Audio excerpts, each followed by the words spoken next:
A paz de Deus, irmãos. Hoje quero agradecer primeiro a Deus por essa oportunidade de compartilhar a obra que Ele fez na minha vida. Eu estava à beira da morte, desenganado pelos médicos que me disseram para preparar o funeral. A dor era excruciante e a esperança parecia ter se esvaído de vez. Mas será que realmente era o meu fim? Minha vida corria de forma simples, mas abençoada. Tínhamos nossa moradia própria, um canto construído com muito suor e oração, onde o riso dos meus filhos preenchia cada cômodo, e o cheiro do café coado pela minha amada esposa era o meu despertador diário. Eu, como pai de família, sempre procurei ser o sustento, o porto seguro. Nunca imaginei que aquele corpo forte, acostumado ao trabalho pesado, um dia me trairia de forma tão cruel. Tudo começou de mansinho, com um cansaço que eu atribuía à rotina, uma dor lombar insistente que parecia ser apenas um mau jeito. Mas a dor, irmãos, ela não recuava. Pelo contrário, ela se aninhava e crescia, como uma semente maligna brotando dentro de mim. O incômodo inicial, que eu tentava ignorar com analgésicos de balcão, rapidamente se transformou numa agonia constante. Era como se um ferro em brasa estivesse enfiado nas minhas costas, latejando sem cessar, irradiando para as pernas e tomando conta do meu peito. As noites, antes de descanso profundo, tornaram-se um tormento. Virava de um lado para o outro no colchão, suando frio, gemendo baixo para não acordar minha esposa e as crianças. A luz da lua que entrava pela janela do quarto parecia ainda mais fria, testemunha silenciosa da minha crescente angústia. Eu me pegava na escuridão, orando em sussurros, pedindo a Deus que tirasse aquela dor, mas ela permanecia, implacável. Os dias se arrastavam, a capacidade de trabalhar, de brincar com meus filhos no quintal da nossa casa, tudo isso foi se esvaindo. Minha esposa, com um olhar carregado de preocupação, insistia para que eu buscasse ajuda. Fui primeiro à unidade de pronto atendimento, onde me disseram que era estresse, má postura, receitaram anti-inflamatórios e me mandaram para casa. Mas o alívio era efêmero, um piscar de olhos no meio de um deserto de sofrimento. A cada semana, a dor se intensificava, roubando-me a fome, o sono, a própria vontade de levantar da cama. Eu via a tristeza nos olhos da minha esposa, o silêncio preocupado dos meus filhos, e meu coração se apertava numa dor ainda maior, a dor de vê-lo sofrer por minha causa. Naquele ponto, eu já mal conseguia caminhar até a casa de oração, e a ausência dos cultos era mais um peso na minha alma já tão ferida. As peregrinações por consultórios médicos começaram. Foram dezenas de exames, ressonâncias, tomografias, raio-x, análises de sangue sem fim. Cada agulha perfurando minha pele, cada tubo de ensaio preenchido, era uma pontada de esperança seguida de um novo desânimo. Os médicos pareciam confusos, a cada novo resultado, uma nova teoria, uma nova medicação que não fazia efeito. A angústia crescia, eu sentia meu corpo se definhar e a sensação de que algo muito grave estava acontecendo de vez. O cheiro de álcool e desinfetante dos hospitais virou parte do meu dia a dia e o frio das salas de espera se infiltrava na minha alma. Aquele período de incertezas parecia um túnel escuro e sem fim. Então chegou o dia daquele veredito. Eu estava na sala do especialista, acompanhado da minha esposa que segurava minha mão com força. O médico, um homem de semblante cansado, olhava para uma pilha de exames sobre a mesa. O silêncio na sala era tão denso que parecia esmagar meus ouvidos. Ele pigarreou, ajeitou os óculos e nos olhou, com um olhar que não era de esperança. As palavras que saíram da sua boca, lentas e pesadas, caíram sobre mim como pedras. Senhor, fizemos tudo o que podíamos. A doença avançou muito. Não há mais o que fazer. Seus dias, bem, prepare-se. Restam-lhe poucos meses. É o momento de organizar tudo. Prepare o funeral. Naquele instante, o chão sumiu sob meus pés, o ar me faltou. Minha esposa soltou um soluço abafado e eu senti o aperto da mão dela se intensificar. A vida que eu conhecia, a vida na nossa moradia própria, a vida com meus filhos, tudo se desfez em estilhaços. A dor física se transformou em uma dor na alma que eu não sabia ser possível. Era o meu fim? Aquela pergunta ecoava sem resposta no vazio que se formou dentro de mim. Se essa obra falar com teu coração, fica ouvindo até o fim. No meu lar, o inário estava sempre à mão, e o som das orações em família preenchia cada canto. Minha esposa, um verdadeiro porto seguro, e meus filhos, com seus olhos curiosos e cheios de fé, eram a materialização da obra de Deus em minha vida. A cada domingo, o caminho até a casa de oração era percorrido com o coração em festa. Aquele ambiente de reverência, o canto uníssono da irmandade, a orquestra que elevava a alma e as palavras que desciam do púlpito como bálsamo, tudo isso selava a certeza de uma vida abençoada. Eu me sentia completo, protegido, como se a mão de Deus pairasse sobre nós, garantindo que nada de mal nos alcançaria, nem a nós, nem ao nosso amado comum. Mas, de repente, uma sombra tênue começou a se projetar.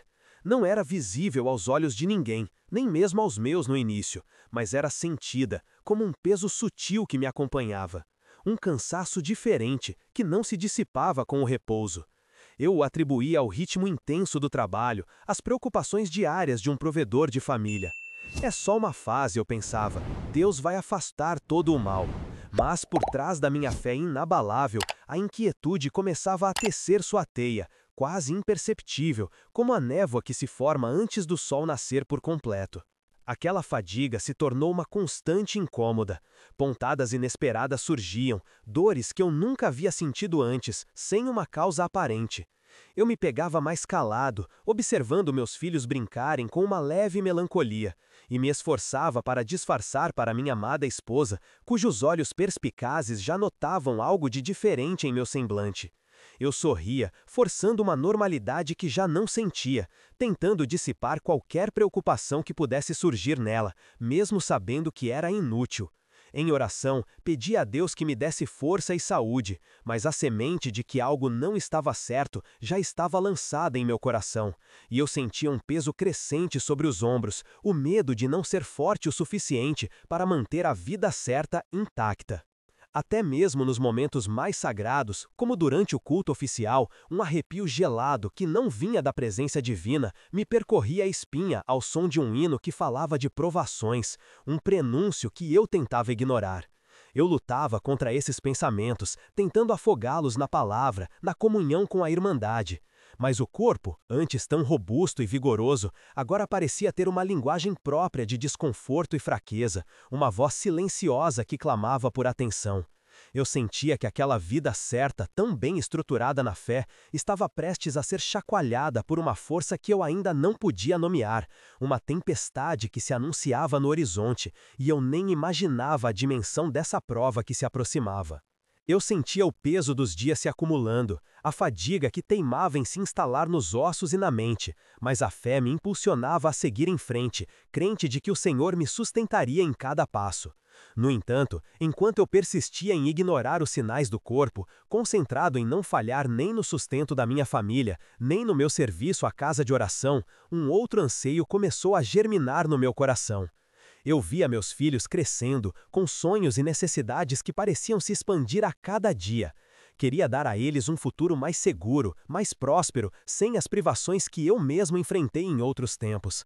Não era ganância, irmãos, mas um amor que ansiava por transbordar, por oferecer uma base sólida para suas vidas, para que não experimentassem as mesmas dificuldades que eu, por vezes engolia calado, sem que ninguém soubesse. Foi nesse estado de espírito, com a mente cansada pelas preocupações e o coração pulsando por um futuro melhor para os meus, que um pensamento sutil começou a rondar.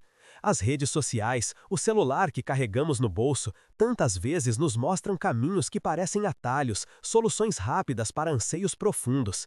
Naquele tempo, comecei a ver muitos falando sobre renda extra, investimentos que multiplicavam o capital, promessas que pareciam um sopro de esperança para quem, como eu, buscava incansavelmente uma maneira de proporcionar. Lembro-me de uma noite, o relógio marcando a madrugada, o silêncio da casa era quase palpável, quebrado apenas pela minha própria inquietação e pela luz fria da tela do meu aparelho. Eu estava ali, navegando sem rumo, quando um anúncio chamou minha atenção. Não era algo escandaloso, não. Parecia uma proposta séria, uma forma de investimento inteligente que prometia retornos rápidos e consistentes com um capital pequeno. A princípio eu descartei, como faço com tantas outras coisas duvidosas. Mas a ideia, como uma semente, ficou ali, germinando no terreno fértil da minha preocupação e do meu desejo de prover. E se... E se fosse mesmo uma oportunidade legítima? Um pequeno extra que poderia fazer uma grande diferença sem comprometer o orçamento da casa, sem tirar um tostão da obra da piedade, sem desviar um minuto do meu tempo na comum? Lembrei-me de um amigo do trabalho que havia comentado algo parecido, sobre renda passiva através de algumas dessas plataformas. Aquilo soou como uma confirmação, uma luz verde para minha mente já exausta. Com um aperto no coração, mas com a justificativa de que era apenas uma tentativa, um passo calculado para o bem da família, decidi arriscar. Digitei os dados, fiz o primeiro aporte, uma quantia mínima que, pensei eu, não faria falta se desse errado, mas que, se desse certo, traria um alívio imenso. Naquele momento, parecia uma solução tão engenhosa, tão justa, tão bem intencionada. Eu estava apenas buscando uma maneira de amar mais, de cuidar melhor dos meus, de aliviar o peso que eu sentia. Mal sabia eu que aquele pequeno clique, aquela discreta transação feita no silêncio da madrugada, era a abertura de uma porta para um abismo que eu jamais imaginaria. A máscara de normalidade que eu teimava em ostentar para minha família e a Irmandade estava se tornando mais esmagadora que a própria doença. Meu corpo definhava por dentro, mas por fora eu sustentava um sorriso, uma fachada de presença nos cultos e reuniões. Cada hino cantado no banco da casa de oração era uma agonia silenciosa. A dor não era mais um incômodo, era uma inquilina permanente, uma sombra gelada que se entranhava em cada osso, especialmente nas intermináveis noites de insônia. Enquanto minha esposa e filhos dormiam, eu rolava na cama, o corpo em chamas e a mente em polvorosa. As preocupações financeiras se avolumavam como uma onda gigante. Os custos dos exames, das consultas e dos remédios comprados em segredo drenavam nossas economias. Atrasava contas, escondia correspondências, forjava desculpas para gastos inesperados. Cada mentira, cada extrato bancário ocultado era uma facada em minha consciência. Eu me tornara um peso, um naufrágio disfarçado, arrastando-os comigo para o fundo sem que soubessem. Esse segredo, essa rede de enganos, era um fardo mais pesado que a própria enfermidade, um pecado de orgulho e desconfiança que eu carregava sozinho. Minha irritação, antes rara, aflorava sem controle. Um simples chamado dos filhos, uma pergunta de minha esposa, bastava para me fazer explodir em impaciência, seguido de remorso avassalador. Afastava-me, trancando-me em pensamentos, sentindo um abismo crescente entre nós. Na comum, esforçava-me para parecer engajado na mocidade e nas reuniões de oração, mas minha mente vagava, exausta, lutando contra o cansaço e a dor que me consumiam. Redobrei meu trabalho para Deus, oferecendo-me para qualquer tarefa na casa de oração, como se o serviço pudesse expiar a culpa de minha falha como esteio. Eu ingenuamente cria que, se eu persistisse em servir, Deus se lembraria de mim. Só que o pior ainda não tinha aparecido. A cada semana, eu sentia que perdia mais um pedaço de mim, não apenas no corpo, mas na alma. A palavra, antes viva, parecia inalcançável. Os hinos, antes um bálsamo, eram meras melodias que não mais tocavam meu espírito. Sentia-me um hipócrita entre a Irmandade, um farsante carregando um segredo mortal. Naquela noite, após mais uma madrugada em claro, com a dor rasgando meu peito e a escuridão do quarto me engolindo, eu vi algo que me gelou até a alma. Um fio de cabelo branco, solitário, em minha têmpora. Um lembrete cruel de que o tempo escorria e meu corpo, apesar de toda a minha encenação, estava implacavelmente cedendo. Era o aviso silencioso e aterrorizante de que meu segredo seria em breve revelado, e talvez da maneira mais dolorosa. Eu mal conseguia processar a volta para casa. As ruas, antes tão familiares, pareciam estranhas. Cada esquina um lembrete do tempo que se esvaía. Dentro do carro, o silêncio era ensurdecedor, quebrado apenas pelo meu próprio coração, batendo descompassadamente contra as costelas. A respiração vinha curta, áspera, como se os pulmões estivessem cheios de areia. Eu dirigia no automático, os olhos fixos na estrada, mas a mente reproduzia em loop as palavras do doutor, a frieza do seu tom. Não há mais o que fazer. Sua doença é terminal. Prepare o funeral. Essa frase martelava, um carimbo indelével em cada pensamento, em cada batida do meu peito. A angústia era um nó cego na garganta, impossível de desatar, sufocante. Quando a chave girou na fechadura, o som parecia um trovão no silêncio do meu peito. Eu entrei e ali estava o nosso lar, a casa que Deus nos havia abençoado, cheia de vida, de cores, dos brinquedos espalhados que agora pareciam me acusar da minha iminente ausência. O cheiro de bolo assado da minha esposa, os risos cristalinos das crianças na sala de estar, tudo aquilo que antes era a minha alegria e a minha paz, agora era uma espada afiada, prespaçando a minha alma. Eu não queria que me vissem assim, desfeito.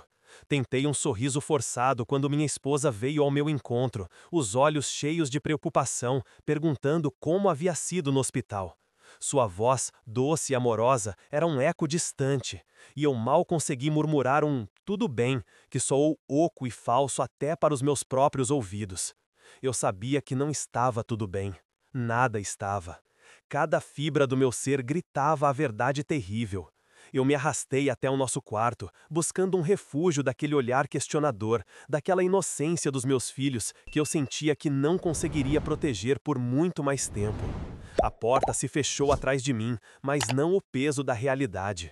Sentei-me na beira da cama e o corpo todo começou a tremer incontrolavelmente, um tremor que vinha de dentro, das profundezas da minha alma assustada.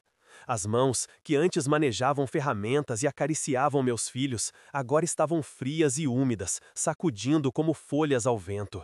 A dor física era intensa, mas a dor da alma, essa, era indizível.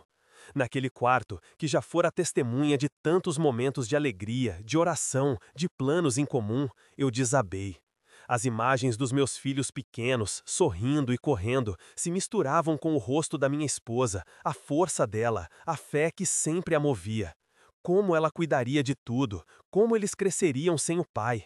O que seria da nossa mocidade, da nossa participação na obra do Senhor se eu partisse? Eu não tinha respostas, só um abismo imenso, escuro e sem fundo, abrindo-se sob meus pés. Eu era o provedor, o arrimo, e agora eu era um fardo, uma contagem regressiva para a dor e o luto.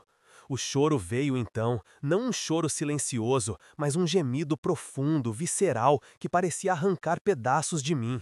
As lágrimas lavavam meu rosto, quentes e salgadas, caindo sobre a madeira do chão, como se cada gota carregasse a ruína de um futuro que jamais veria, de um adeus que eu não queria pronunciar. A escuridão da desesperança me abraçava, apertando-me num desespero tão denso que a própria luz do dia parecia não conseguir penetrar.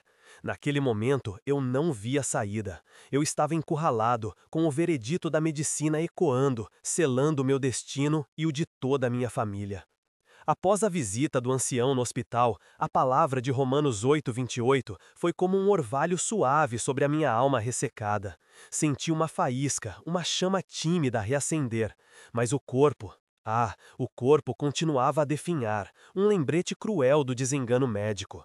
Fui liberado do hospital para casa, um regresso amargo, onde cada objeto, cada canto do meu lar me recordava a vida que estava escorrendo entre meus dedos.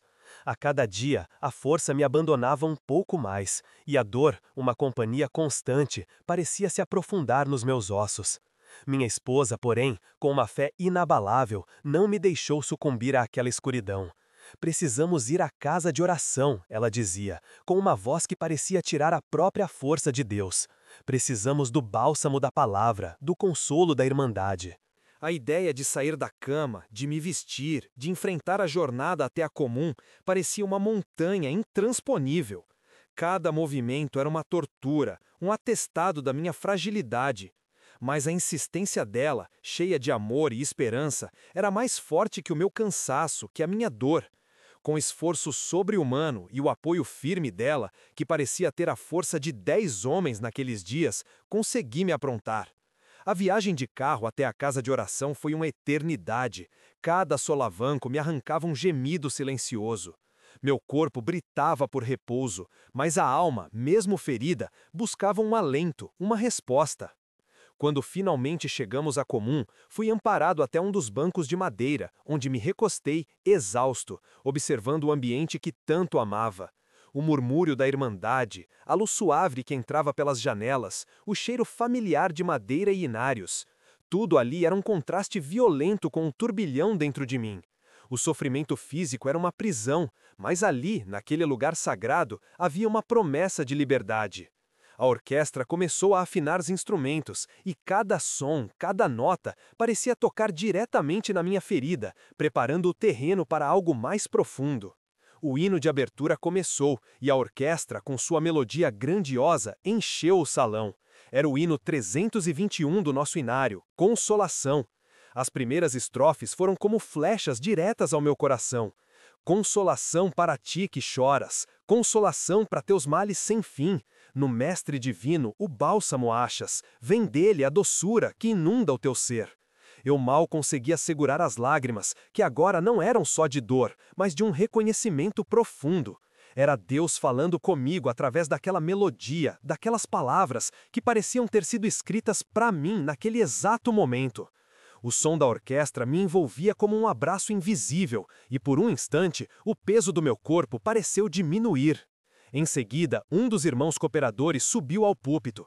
Sua voz, grave e mansa, começou a ministrar a palavra. Ele leu em Salmos 34, versículo 18. Perto está o Senhor dos que têm o coração quebrantado e salva os contritos de espírito. E então, sem saber da minha situação, ele disse: Irmandade, Deus não nos prometeu um caminho sem tribulações, mas Ele prometeu estar conosco em cada vale de sombra. Ele está perto de quem chora, de quem sente a dor profunda da alma. A obra dele se manifesta no nosso limite, quando a medicina desengana e a esperança humana se esgota. É aí que o Senhor se revela, como o grande médico das almas e dos corpos. Aquelas palavras, vindo de Deus através da boca do irmão, selaram a obra que o hino tinha começado. Minha alma, antes tão dilacerada, encontrava um ponto de apoio, um refúgio seguro. Saí da casa de oração mais fraco fisicamente do que quando entrei, a dor ainda latente em cada fibra do meu corpo. A jornada de volta para casa foi igualmente exaustiva, mas algo tinha mudado profundamente dentro de mim. A tristeza de morte, a opressão que me sufocava, tinha sido substituída por uma paz indescritível, uma certeza inabalável de que Deus estava no controle. O problema físico ainda existia, e a sombra do desengano médico ainda pairava, mas a fé, a fé tinha sido reacendida de uma forma tão poderosa que a dor do corpo já não dominava a alma. Eu tinha recebido o bálsamo da palavra e a visita do consolo mais profundo, e isso me deu forças para lutar mais um dia, crendo que Deus tinha um propósito. Se você crê que Deus ainda faz obras assim, escreve nos comentários: a paz de Deus. Depois daquela visita que tocou minha alma, as paredes que eu mesmo ergui para esconder minha dor e meu medo ruíram. O encorajamento dos céus me deu força para encarar a verdade que precisava ser dita, primeiro à minha companheira, que estava comigo em cada passo sem saber a extensão do vale em que eu me encontrava. Naquela noite, com as crianças já dormindo, chamei minha esposa. O coração batia descompassado de vergonha. Como confessar que, por querer ser forte, eu guardara o peso das palavras do médico, as noites em claro, a certeza de um fim tão próximo? As palavras se embaralhavam na garganta, pesadas. Respirei fundo e, com a voz embargada, contei tudo. Cada detalhe do diagnóstico implacável, a frieza do prepare o funeral, a angústia que me sufocava. Vi a surpresa, depois a dor e lágrimas silenciosas. Não houve cobrança, apenas um abraço apertado, cheio de compaixão e tristeza profunda. Foi um alívio imediato, como um fardo invisível escorregando dos meus ombros. Com a alma mais leve, mas ainda aflita, decidimos buscar o apoio do ministério. Marquei uma conversa com anciãos e diáconos da comum. A visita deles em nossa casa foi um bálsamo. Diante deles, a confissão da minha total vulnerabilidade se fez necessária. Não só sobre a doença física, mas sobre a fraqueza da minha alma em não confiar plenamente em Deus, permitindo que o medo me dominasse ao ponto de esconder a gravidade do meu estado. Abri meu coração sobre cada desespero, cada lágrima secreta, clamando a Deus por livramento. A humildade de me expor como um irmão fraco, necessitado da oração da Irmandade, foi um passo essencial para minha exaltação. Eles ouviram com paciência e amor que só o Espírito de Deus pode gerar. Não houve julgamento, apenas palavras de fé, de ânimo e a promessa da oração incessante. Ali, em nossa sala, com a presença do Pai, dobraram os joelhos. A cada oração fervorosa, sentia um peso ser arrancado do meu peito. Era como se a cada Senhor tende misericórdia, uma nova camada de esperança se solidificasse em meu espírito. Aquele segredo da minha fragilidade foi quebrado. No lugar da angústia solitária, a força da irmandade começou a se manifestar. Eu não estava mais sozinho. Deus estava me preparando para uma obra ainda maior, e a cada oração eu sentia a sua mão estendida, me levantando do abismo. Se você, irmão, irmã, sente um fardo pesado, saiba que em Deus há alívio e na comunhão há força. Aquele calor que senti na casa de oração durante a oração do ancião foi mais do que uma sensação física, foi um selo, uma promessa viva cravada na minha alma. Voltei para casa ainda fraco no corpo, mas com uma disposição que os médicos não poderiam receitar. Os dias seguintes foram uma delicada balança entre a realidade hospitalar e a certeza da presença de Deus. Eu seguia com os exames, os tratamentos, as rotinas exaustivas, mas agora não me sentia mais sozinho à beira do abismo. A irmandade, a irmandade! Cada rosto, cada abraço apertado no fim do culto, cada palavra de ânimo era um bálsamo que me sustentava. Lembro-me claramente das irmãs que, sem que pedíssemos, traziam panelas fumegantes de comida para nossa mesa. Em nosso lar, onde o cheio de remédios e a sombra da incerteza pairavam, de repente surgia o aroma de feijão fresquinho, de um bolo recém-saído do forno. Eram irmãos que se ofereciam para levar minha esposa ao mercado, para ajudar com tarefas simples que se tornavam pesadas para ela, ou simplesmente sentavam em nossa sala para orar conosco, com os joelhos dobrados no chão. Certa tarde, a angústia com as contas apertava. Tínhamos atrasado o aluguel e a conta de luz já estava com aviso de corte. Meu coração doía ao ver o semblante cansado da minha esposa, que se esforçava tanto para não me sobrecarregar com essas preocupações. Naquele mesmo dia, um cooperador da Comum nos fez uma visita. Conversamos sobre a palavra, ele trouxe um encorajamento profundo e antes de partir, ao se despedir, apertou a mão da minha esposa e deixou em suas mãos um envelope simples, dizendo apenas: "O Senhor tocou em meu coração para ajudar nesta necessidade, irmã. Que Deus vos abençoe." Ao abrirmos, não era apenas um valor, era o valor exato para quitar o aluguel e a conta de luz, com uma pequena sobra. Naquele momento não havia dúvidas, não era um acaso, era a mão de Deus se movendo através de um coração simples e obediente. No hospital, os médicos ainda falavam de protocolos difíceis e dos riscos que eu corria. Mas a cada dia eu sentia uma força estranha, uma convicção inabalável de que a minha história não terminaria ali. Em uma das consultas de rotina, o médico, que até então havia sido tão direto e quase frio ao falar do meu desengano, olhou para os resultados dos meus exames com uma expressão de surpresa que não conseguiu disfarçar. Ele murmurou algo sobre análises incomuns e mencionou uma nova linha de pesquisa, uma possibilidade remota que ele jamais teria considerado para o meu caso antes. Era uma fresta de luz, onde antes havia uma parede sólida e impenetrável.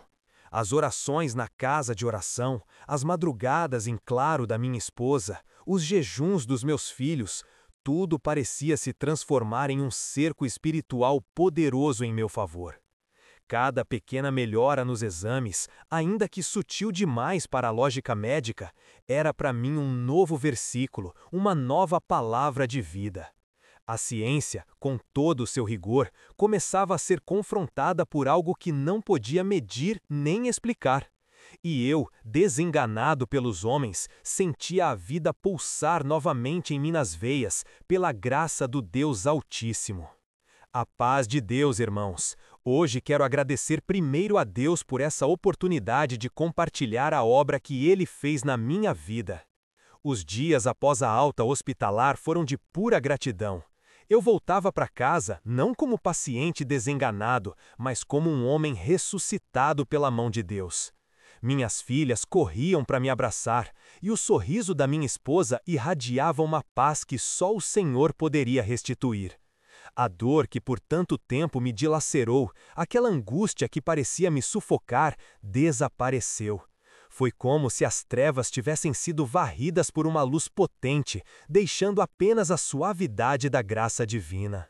Hoje, quando ando sem dificuldades, quando me sento à mesa com minha família e desfruto de cada refeição com apetite e alegria, sinto a plenitude da vida restituída.